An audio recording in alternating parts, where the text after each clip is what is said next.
Hello? Hi. Okay, I hope everyone can hear me all right. Hi, my name's Adrián, and Antonia and I have written this paper called Encoding Dependently Typed Constructions into Simple Type Theory. Essentially, we're asking the question of, are we using simple types enough, specifically mostly to formalize mathematics? Okay, so first of all, let's just have a quick reminder about this difference between simple types and dependent types. Simple type is most of the types you can think of in a traditional programming language. But a dependent type is one where the type itself can depend on the values of another type. So here I have two very simple examples. The type of lists of integers would be a simple type, whereas the type of lists of integers of length n would be a dependent type because it has that n there, which could be your favorite natural number, and that is a value of another type. Some of the most popular systems in either of these paradigms in terms of proof assistance, well, in simple types, we have Isabelle whole, which is the one that we're using in this work, and whole light and some older ones as well. And in dependent types, we have hugely popular proof assistants such as Lean, Coq, Agda, F-star, etc. Just from a brief look at the papers in this conference, I could see about 16 of them mentioned dependently typed systems, whereas only 4 mentioned simply typed systems, and four of those were in Isabelle. And so what we're trying to question here is how much do we actually need dependent types for formalizing complex mathematics? First, I'd like to have a brief word about Isabelle, the proof assistance that we're using in this work. So for those that don't know Isabelle, it was created a good time ago. It's been around for a while. Its type theory is higher order logic, which does not allow any dependent types. This allows for some impressive automation. So Isabelle has this tool called Sledgehammer, which interfaces Isabelle code with some automatic theorem provers, and it's really wonderful what it can do. Like sometimes during this work, I would just invoke Sledgehammer and would prove a lemma for me that I hadn't even begun to think how to prove. In terms of what's out there in Isabelle, there's the archive of formal proofs, which is where most of the formalized mathematic developments end up. There's also some program text there as well. And in terms of mathematics, there's a lot of content in analysis in Isabelle. There isn't so much algebra, mainly because of the demographics of the people that use Isabelle. But I also think that this is because most people tend to think that you need dependent types in order to formalize modern algebra, and this is one of the things we're trying to question here. In terms of category theory, which is what I'm going to talk about in this talk, there's only a few entries in the archive, and there's definitely no entries on higher categories. We're the first ones here. One of the key features of Isabelle that we use in order to pass from these apparently dependently typed structures into simply typed structures is Isabelle's local system.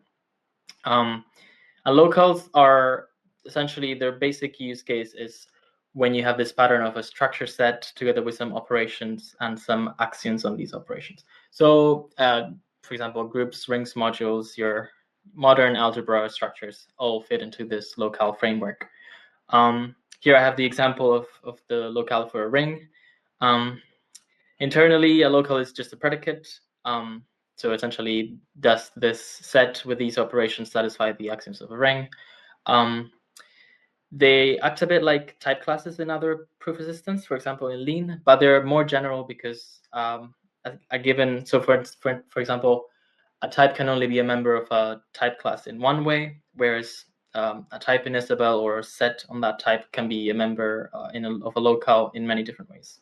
And so in that sense, being like type classes, they provide a common context for related lemmas, meaning you can prove all your lemmas about rings right after you define the locale for a ring, and they'll be available whenever you prove that something is a ring. And they also allow for inheritance. So for instance, here we have that a ring is an abelian group and as well as a monad.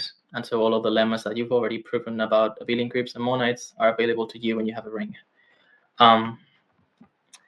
Right. So our motivation with this paper is showing that simple type theory is not too simple, and that you can in fact use simple types to formalize most complex algebraic structures.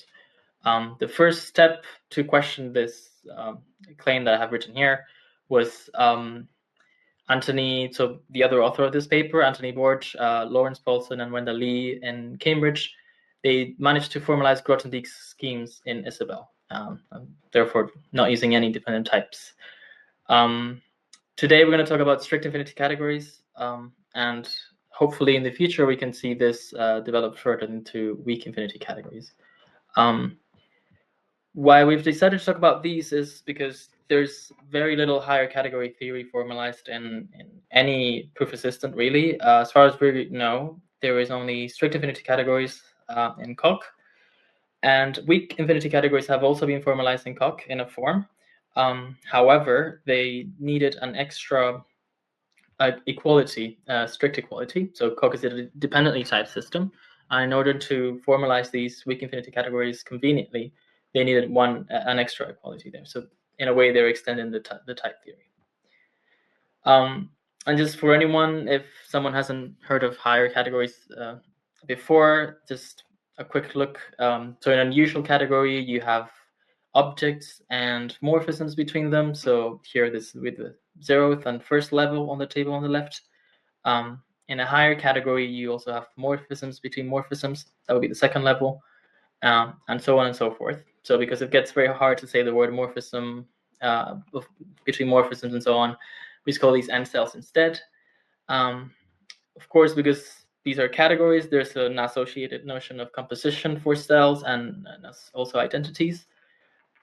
Here I've written the ones in an ordinary category. So these would be the one-dimensional composition and identities, but in higher dimensions, these get far more complicated, and that's really why this theory is interesting and useful. Right, so now let's have a look at how we formalize strict omega categories in Isabelle Hall. I guess I should say omega here is just, omega categories are a model for infinity categories. There's several possible models, and we just went with omega categories because they seemed most convenient, at least in Isabelle. Right, so to begin with, this is really the first definition that we started with. It's that of a globular set. And this is the structure that encodes all of our n cells in different dimensions. So a globular set consists of a diagram like this in the category of sets, meaning that x2, for instance, is a set, x1 is a set as well. All of these are sets. We have a sequence of sets. And between any two adjacent sets, we have these maps S and T. S stands for source and T for target. And essentially, we think of Xn as the set of all n cells. And then S and T, given an n cell, they produce the n-1 cell corresponding to its source and its target. Right, so that will be our structure and operations. And then on top of that, we have these two axioms that essentially just say that you can only have an n+1 cell between two parallel n cells. Parallel meaning that they have the same source and target. I guess the meaning of this is immaterial. It's just how can we formalize this in Isabelle effectively. Before I show you the definition in Isabelle, in a normal dependently typed system, we would normally allow these sets to be types themselves. So for our 0 cells would have some type, our 1 cells would have another type, and so forth. And these S and T's would have to be also a sequence of functions between these types, and of course they would have to be dependent functions. So I guess it's not clear how that can be done in a simply typed system. Right, okay, so here is our definition in Isabelle. As you can see at the top, we have a locale, as I promised. This is what we're going to use to encode most of our dependent typed constructions. Of course, they can't be dependent typed anymore because we're in Isabelle. And so here we see that X takes the natural number and produces a set of some type A. Apostrophe A, that's just how you write a type variable in Isabelle. And then we have S and T being these sequence of functions that we saw earlier. And then we have some assumptions of these. So first thing to note here is, of course, X cannot take a natural number and produce a type. There is no type of all types in Isabelle. There are no type universes like there are in Lean, for example. So in particular, we have to use one fixed type variable for all of our n cells. And that means that cells in any dimension will have to be of the same type. And this is, at first, seems like a huge limitation, but it turns out that it doesn't limit us so much in the sense that we can still produce examples of interesting globular sets and interesting infinity categories down the line. Right, so now that our cells are all of the same type, we also eliminate the problem of S and T having to be dependent functions, because now they just produce a function from A to A given any natural number. Of course, we've lost some information there because 2 slides ago I said that S and T, there's a sequence of maps and they have different domains and codomains. And we've lost that information, at least at the level of types. So we have to encode that information as an extra assumption. That corresponds to these 2 assumptions here, S fun and T fun, which just say that given a natural number n, Sn is a function from xn plus 1. That's what suc is a successive function, to xn. And then the last 2 assumptions here are just the axioms that I mentioned about globular sets. Right, so in this passage from traditional dependently typed functions, I guess even dependent functions, into our simply typed system, there are a few choices to be made. First of all, when we talk about the space of functions from one set to another, you can talk about that as a type in a dependently typed system, but of course not in Isabelle, because to talk about a type, that type would depend mainly on what is this domain set and what is the codomain set, and those are values in another type. So it just can't be a simple type. Instead, we can talk about this space of functions as a set. The second thing is that functions are defined in an entire type and not only on a set. So if I go back here, S and T, given a natural number, produce functions from A to A. And of course, we only really care about Sn and on its domain xn plus 1. So we're defining a function on a large type, but we only care about its values on its specified domain. And so that gives us 2 options for encoding this space of functions. The first one, it does without function extensionality. So it would be this definition here. Given a set A and a set B, we can talk about the set of functions from one to the other, and that's just set of functions from the type of A to the type of B, such that for every element of A, f of x is in B. In this definition, we don't care about what f might do outside of A. However, then we of course lose function extensionality in the sense that if 2 functions are equal on the domain, they might not be the same function because the function is defined on the entire type, and we have no restrictions for what it could do on other elements of that type. The second one would be using extensional functions, and for that we would have to additionally specify that whenever x is not in the domain, then f of x is undefined. And this gives us function extensionality as we would have it in a dependently typed system. However, the great advantage of Isabelle is its automation, and we found that using the second definition trips up the automation in the sense that it takes longer to generate some lemmas, and some lemmas that are easy to prove in the non-extensional version become hard to prove in the other one. So as much as we could, we tried to stick with the first function set. One caveat of this is that we have to write our axioms pointwise. And what I mean by that is, if I go back to the globular set definition, these last 2 axioms, if we ignore the first bit before the implication at first, they're just saying that Sn composed with Tn plus 1 is equal to Sn composed with Sn plus 1. Of course, because we've chosen not to use extensional functions. This would not be true in general because Sn and Tn plus 1 are functions on an entire type, and we don't require such a strict equality. We only require those two functions to be equal on their domain. And that's what I mean by stating the axioms point-wise. But that's a small price to pay given all the benefits in terms of automation. Right. So skip through the actual definition of a strict omega category. We've already seen most of the examples of going from dependent to simple types in the example I've shown so far. I am going to talk about, however, about one particular example of a strict omega category, and that is the strict omega category of pasting diagrams, which is perhaps the simplest non-trivial example of a strict omega category. And for that, just brief introduction about how does this category look like. Well, here are some examples of two cells in the middle above. These are two cells, and on the right is their composition, or I guess one of their compositions, the vertical one. And in the bottom, there's another example of three cells. So essentially, an n cell is just a diagram representing an n cell in a general infinity category, except that there are no labels on the cells. So in particular, all these bullets represent the same zero cell, all these arrows represent the same one cell, and so forth. So how can we encode this in Isabelle? Because of course these diagrams are all nice and good when you're trying to build an intuition about pasting diagrams, but there's no way of writing a diagram in Isabelle, so instead we have to find an encoding for them. And the answer to that problem turned out to be using rooted trees.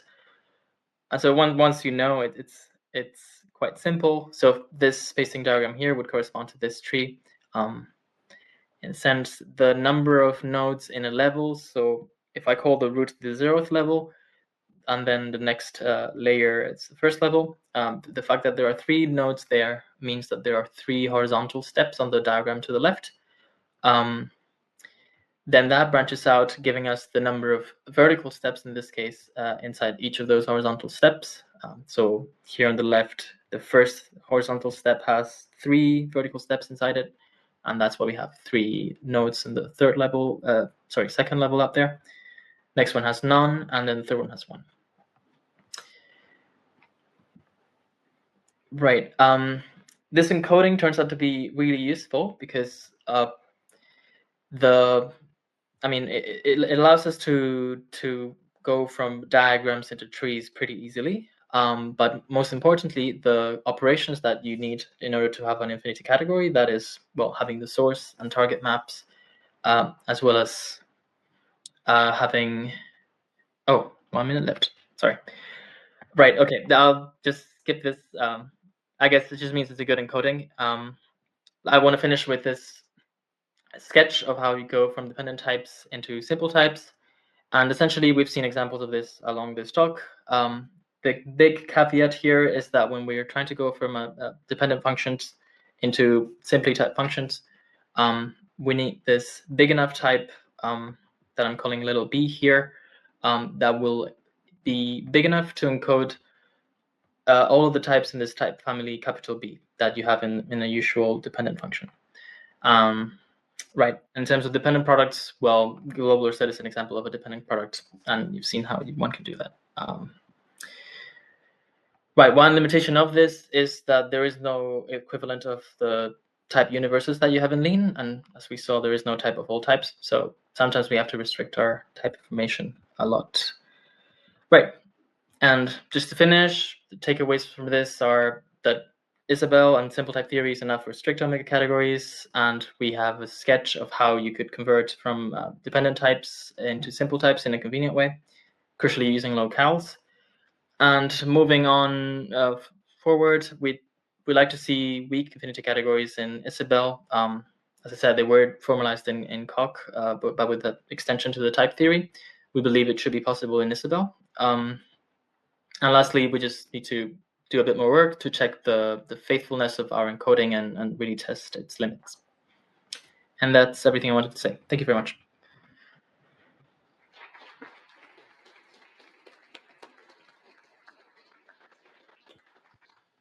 Thank you, Adrián, for the talk.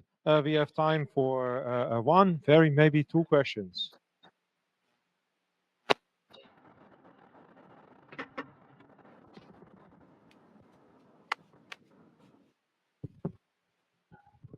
So you said that the advantage of using something like Isabelle is you have better automation, like Sledgehammer. So were you able to use that in your project? Like, did you see the trade-off with using the simple types but getting more automation?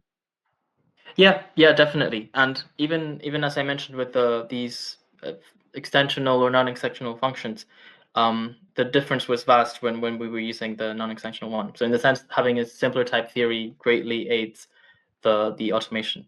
And honestly, I guess I could say half of the formalization was done by Sledgehammer. I have one brief question. So how much of the construction that you have all done relies on Isabelle being classical? Well, that's something I haven't thought about, but I guess we're mostly defining things, and in that sense, I think everything should be fine, even if we were doing intuitionistic. The few lemmas that we do have, perhaps some of them require classical logic.